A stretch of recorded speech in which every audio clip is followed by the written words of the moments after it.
Doo-doo-dee. It's Nandi! Hello friends, the August patch is big. There's lots of mythic stuff to talk about, a new character from the Emperor's Children, a rework for Archimatos, and more. There's lots to discuss, and in fact the internal document for the patch notes was literally 17 pages long, so I've tried to summarize things. To begin, here is a broad overview of what you can expect over the coming 5 weeks. Mythic is the new progression point past Legendary that is introduced this patch. The economy changes go live straight away, and you'll be able to start accruing Mythic resources, but you won't be able to upgrade characters till the 20th.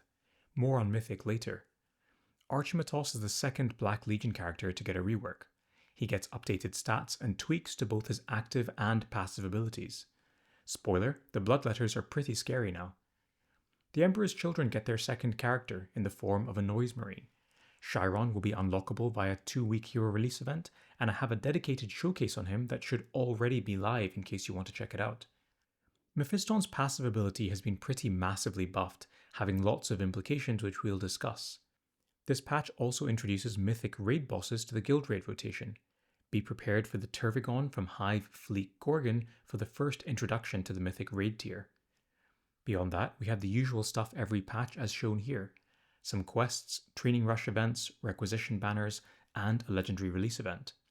Obviously the major focus this patch has been on Mythic, so some of the other stuff that we sometimes get with patches is absent. For those taking notes, no survival event this month, no new campaign event this month, and no new incursion this month. Let's break it all down. We'll start with Mythic because this is the meat and bones of this patch. Quick recap in case you missed my showcase video and interview with Snowprint. Mythic is the new rarity above Legendary. With the initial release, you'll be able to take your characters to level 55 and a new upgrade tier, Adamantine 1. Once you're at Mythic, characters and machines of war get access to a new skill or battlefield effect. Characters equip relics in order to gain this skill, and machines of war gain the battlefield effect as soon as they are ascended to Mythic rarity. We start with 16 relics and more will be added over time. If you haven't seen it yet, I've covered all of the initial offerings of relics in a video. On August 20th, you will gain access to a Mythic Journey mission chain that allows you to complete 5 handcrafted challenges for a character. These missions blend skill, stat checks, and understanding of a character's kit in order to complete. Completing these mission chains gives you all of the necessary resources to go from Legendary Blue Star to Mythic 1, as well as a Mythic item or relic. One thing that I haven't previously covered is the costs of badges and gold to ascend Mythic abilities. On screen are those costs, and you can see, particularly for the gold, this is more of a linear progression compared to the old system. There are some new upgrades required for Mythic that you can see here. At the moment, these upgrades are really hard to get, usually found in the Rogue Trader shop, Mythic Extremist campaign events, or the last level of quests. Mythic, relic effects, and Machine of War battlefield effects will only be in play for uncapped game modes, so things like Guild Raid and Arena initially. You won't be able to use Mythic in modes like War and Tournament Arena. Snowprint have plans to eventually have Mythic be relevant in all game modes, but this will be a phased approach. Quests will have a new Legendary mission and a new Mythic mission. This will begin with the Atlacoya quest on August 27. Legendary release events will go to 18 levels, with tougher enemies at higher levels as you would expect. Scoring enough points in these Legendary release events means that you can potentially unlock a Legendary character at Mythic rarity. On screen, you can see some changes that have been made to Dante's Legendary release event later on this month. Incursion also has an additional Mythic tier that rewards Mythic badges, Machine of War shards, and more. Mythic Incursions are potentially easier than other Mythic content because you get all of these power-ups depending on the path that you've chosen. I'm cycling through some of the battles to give you a flavour of difficulty. To mark the Mythic milestone, Snowprint is running a celebration event from September 1st to 15th, which awards Mythic seals. It's a pretty generous event. There are missions which earn you both event points and Mythic seals, which you can spend in the shop, and there's a pretty good conversion rate. You can also get Mythic seals from a host of other places as shown here on screen. In fact, I believe the Mythic Training Rush tooltip here is wrong, and you actually get 450 seals from Training Rush. Speaking of Training Rush, here it is. Your characters earn more experience based on the enemies they defeat. This can be up to 5 times the usual amount of experience they would earn. The gravy, I think, is the repeatable reward in the form of the experience books, each of which award 62,500 experience. These are on the repeatable tier as well, so consider this warning to save your energy if you're in dire need of experience. Tied into the Mythic update are a bunch of economy changes. I'm still crunching the numbers with my team about the deeper and longer term significance of this. At this point, I'm just spitting back some numbers and showing you some pictures. We'll start with the shops. The Rogue Trader offerings can be seen on screen, and it is the main place to get Mythic stuff. There is a featured relic that can be bought once, and this changes every Battle Pass season. It also has Mythic Salvage, Orbs, Badges, and Experience books on rotation. There's also a 10% chance to offer any relic instead of Mythic Salvage. You can also find some non-Mythic stuff in here on occasion.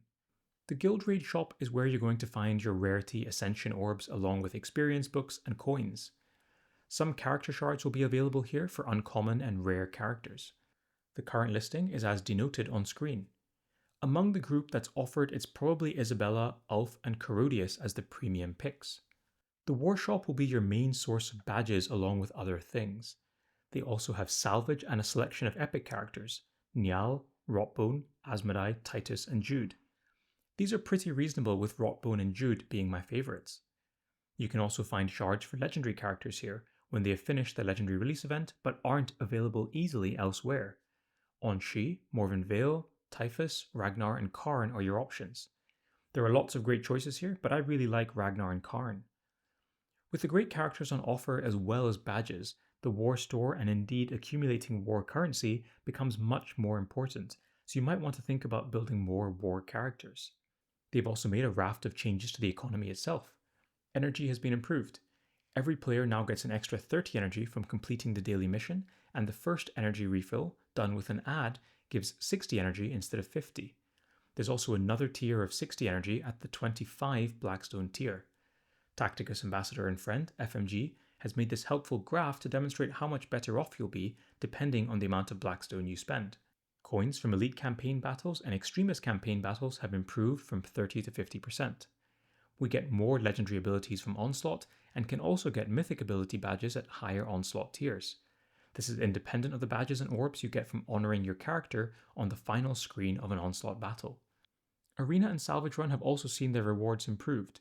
More experience books from the progression chests is one of the noteworthy mentions. Two more things to be mentioned here. New legendary upgrades have been introduced as seen on screen. These will be needed for existing recipes, so if you've been waiting to upgrade someone to Diamond 3, do that first before downloading the new update. Secondly, Tacticus Ambassador and Friend FMG has kindly done some initial sketches and crafts. He's looked at the upgrade costs for crafted upgrades and analysed how they've changed post-patch. I want to do a dive into the economy in more depth, but it is a big topic that will take more time. Campaigns have also improved.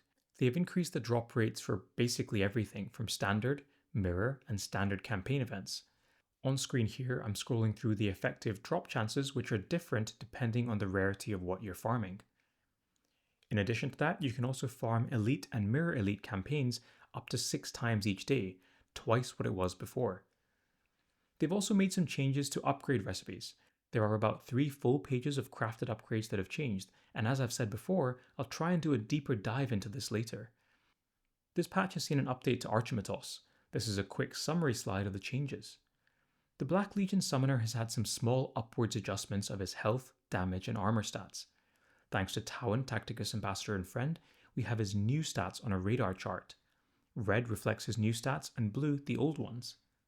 His active Demonic Possession now always summons 6 Bloodletters, regardless of ability level. The Bloodletters have their damage stat reduced slightly, however the progression and scaling of the units has been hugely improved. You'll see side-by-side comparisons here on screen, but to use level 43 as a basis, the Bloodletters now do roughly twice the damage and have roughly twice the health they used to. Once more, Tauan has graphed things for us to understand potentially how lethal this ability can be. This graph uses ability levels at 50 and enemy units at Diamond 3. If you're able to summon lots of Bloodletters, you will one-shot all but the tankiest characters in the game, and then still have a load of summons left over. This makes Archimatos an incredible character for things like Guild War, and extends his value beyond the initial campaigns. Archie's passive now does a different thing depending on if he's killed an enemy with a melee attack or a ranged attack. If he kills an enemy in melee, he summons a Bloodletter with the same scaling as his new active. If it's at range, then he summons a Blue Horror. Mephiston's passive has been reworked this patch, and it's actually a sizable buff.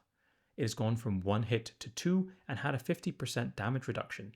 The key text here, however, is that it is now modifiable. That means it can crit, get high ground or barbed wire multipliers, gain Dante's Lord of the Host faction bonus, and gain benefits from extra damage within the Psyker team, if you use him there. It's pretty huge. I'm not entirely sure Dante needed it, since he already got Rapid Assault last patch, but it's always nice to see characters made more powerful. Shiron is the Noise Marine that enters Tacticus via a 2-week hero release event that starts on August 24th. Check out my character showcase for the deep dive on him, but I've copied across the slide that I used for my 15-second summary on the character in case that is useful for you. There are 4 different Blessed Requisition events this patch, each one giving you an opportunity to earn different characters. I've showcased each banner on screen here along with the dates that their events run in case any interest you. As a reminder, Blessed Requisitions now automatically convert regular shards to Mythic shards at a ratio of 5:1 for units that are already at Legendary Blue Star. The Blessed Requisition banner that runs concurrently with the Mythic events has a small chance of giving you event currency instead of shards. I suppose this is as good of a place as any to mention that the option to get 5 shards has disappeared from all requisitions. There are 2 character quests this patch.